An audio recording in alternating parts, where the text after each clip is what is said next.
టాలీవుడ్లో రోజు రోజుకి RC16 మీద అంచనాలు పెరిగిపోతున్నాయి. ఎలా ఉండబోతుంది అనుకుంటున్నాం? ఎందుకంటే ఆయన ఫస్ట్ సినిమా అంటే డెబ్యూతోనే మంచి హిట్ కొట్టాడు. చాలా 100 కోట్ల క్లబ్లో జాయిన్ అయ్యాడు. మంచి కాన్సెప్ట్తో బుచ్చిబాబు గారు వచ్చారు కాబట్టి మినిమం ఉంటాయి, గట్టి అంచనాలు ఉంటాయి. పైగా పెద్ద గ్లోబల్ స్టార్ హీరోతో చేస్తున్నారు కాబట్టి ఆ మాత్రం అంచనాలు లేకపోతే ఆ సినిమాకి విలువ ఉండదు. ఓకే, సినిమాకి మ్యూజిక్ డైరెక్టర్గా AR రెహమాన్ని తీసుకున్నారు. ఆయన కంటిన్యూ అవుతున్నాడా, డ్రాప్ అవుతున్నాడా ఏంటి? చాలా వార్తలు వస్తున్నాయి. వార్తలు ఏముందన్న, ఎవరు చేసినా మనకు సినిమా బయటికి ఎట్లా వస్తుంది అన్నది చూడాలి. ఇప్పుడు బుచ్చిబాబు గారు మెయిన్ కథ అంటే ఆయన్నే అన్నీ చేసేది కాబట్టి సో ఆయన ఎవరిని పెట్టుకుంటారో ఏం జరుగుద్ది అన్నది తర్వాత సంగతి, అది మనకు తెలియదు. ఓకే, అందరికీ ఉన్న డౌట్ ఏంటంటే బుచ్చిబాబు స్టార్ హీరోని ఎలా డీల్ చేస్తాడు, ఆ గ్లోబల్ స్టార్ అనే ఇమేజ్ తగ్గట్టుగా డీల్ చేస్తాడా లేదని డౌట్. ఆల్రెడీ రంగస్థలానికి అసిస్టెంట్ డైరెక్టర్గా హ్యాండిల్ చేశారు. ఓకే, సుకుమార్ గారు అసిస్టెంట్ అక్కడ చేసేటప్పుడు హ్యాండిల్మెంట్ మ్యాక్సిమం డైరెక్టర్ దానికంటే కూడా అసిస్టెంట్ డైరెక్టర్కే ఎక్కువ ఉంటుంది బాండింగ్.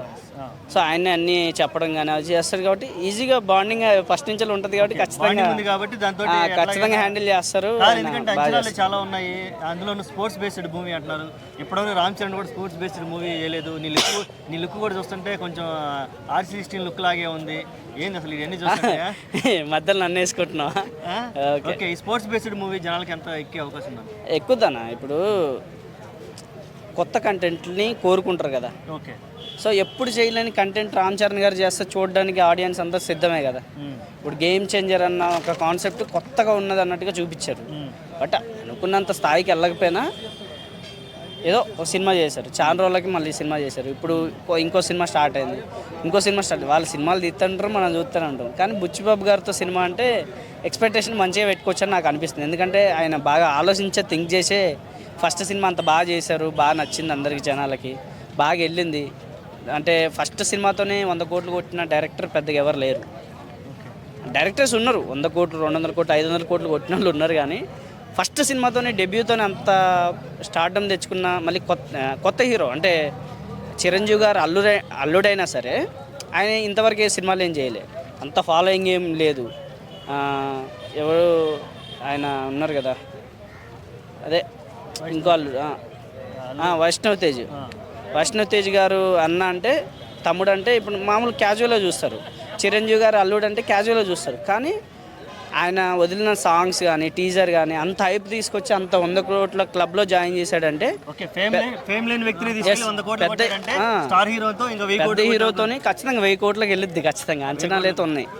ఓకే, లుక్ ఎలా అనిపించింది రామ్ చరణ్ గారి లుక్ ప్రజెంట్ ఉన్న సిచ్యువేషన్లో? ఆయన లుక్ చూసే ఉంటాం, మేక్ ఓవర్ గడ్డం అది మొత్తం అదే. ఓకే, ఆడియో లాంచ్లో అట్లా వచ్చినప్పుడు చూసిన ఫస్ట్ లుక్ అయితే ఆయన రిలీజ్ చేయలే కాబట్టి సో ఇప్పటి వరకు లుక్ అదో కాదో మనకు తెలియదు కాబట్టి మనం ఏం చెప్పలేం. కానీ రామ్ చరణ్ గారి లుక్ అయితే మాత్రం చాలా బాగుంది.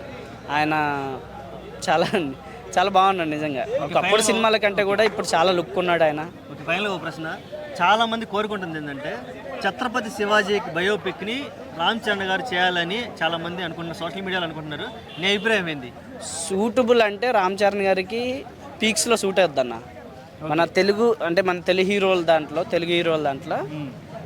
రామ్ చరణ్ అంటే ఛత్రపతి శివాజీ గారు బయోపిక్ రామ్ చరణ్ గారికి సూట్ అయినట్టు కనుక ఎవరికి సూట్ అవ్వదు.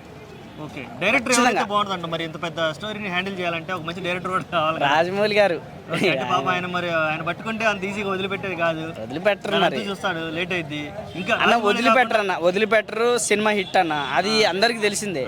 ఆయన పోనీ రాజమౌళి కాకుండా ఇంకొక పేరు చెప్పమంటే ఎవరు చెప్తావు?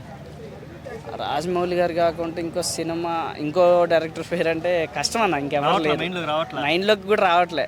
అంటే ఇప్పుడు హిట్ తప్ప ఫ్లాప్ అంటూ తెలియని డైరెక్టర్లు అంటే ఒకటి రాజమౌళి గారు, ఇంకోటి అనిల్ రావిపూడి గారు. వీళ్ళు తప్ప ఇంకెవరు లేరు మ్యాక్సిమం. అంటే ఉన్నారు. ఇప్పుడు నాకు తెలిసినంత వరకు ఈ స్టైల్లో అంటే బయోపిక్లు తీయాలంటే ఖచ్చితంగా రాజమౌళి గారికి బాగా సూటబుల్ అవుద్ది. ఆయన బాగా చేస్తాడు కూడా. ఇంకా వేరే వాళ్ళంటే కష్టం. ఇంకా ఓకే, థ్యాంక్ యూ. ఓకే అన్న.